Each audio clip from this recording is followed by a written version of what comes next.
It appears that Meghan Markle even shocked the Prince of Wales with this particular request. But how? Hi, good morning, Neil Sean here in the very heart of London today. Welcome one and all, nice to see you. Still got bad weather, yes, not great is it? Dull and dark as I like to call these days, but as ever we're trying to bring you a ray of sunshine. Let me know if we are doing, let's have a big wave. I know I'm daft, but look, it's how we get through life, right?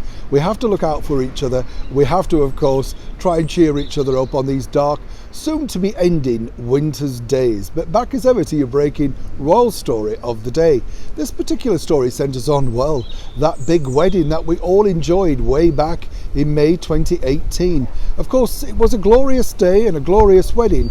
Not for some though, according to Meghan herself. She basically said the spectacle that brought thousands of people around the world to Windsor, and of course did a lot to showcase just how beautiful and wonderful Windsor is in the sunlight.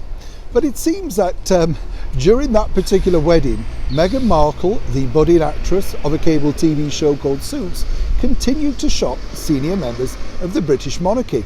And here's how.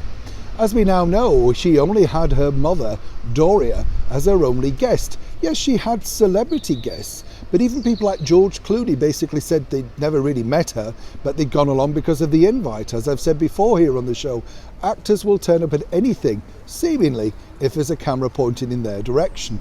And then we had the likes of David Beckham, who knew, of course, Prince Harry, Victoria Beckham, the designer, who also had met Meghan. But then there was this tricky, thorny situation as to how Meghan was going to be perceived walking down the aisle. Now, Meghan was no shrinking violet after all. She'd seen the wedding aisle once before, and so it truly wasn't anything mysterious to her. So you can imagine, of course, when Prince Harry gently asked his father, His Royal Highness, the Prince of Wales, would he escort his bride-to-be down the aisle, he was completely flattered and, of course, graciously accepted. Now, according to folklore, this is what happened.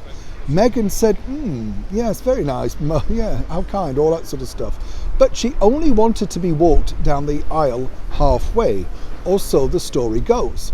But according to a very good source, what truly happened was this. When Prince Charles actually went up and offered his services, and I think it was a wonderful thing for him to do, as I've said before, let's not forget, Doria was sat all alone, and so he felt that Meghan now was all alone because her father Thomas, sadly due to ill health, couldn't make it. But basically it's claimed, and we have to say allegedly here, that Meghan said, well, can I meet you halfway? Now the true story is she actually allegedly wanted to walk down the aisle alone. Now I can understand this point of view if you think about it, because all eyes would be on Meghan. Every single camera of the world would be trained on her as she walked down the aisle of St. George's Chapel in Windsor. She was the star attraction, something of course that all actresses have dreamed about from the start of their careers. But she had to relent because it was the Prince of Wales. It would have been rude to spurn his advance. So more importantly, she did cut her way halfway and relented at least. But according to good sources, this was the shape of things to come. A very much independent woman who seemingly didn't want to give up her freedom so easily. So even for Prince Charles, he possibly could not have got his own way.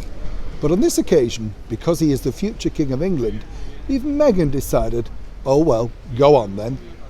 Neil Sean in the very heart of London.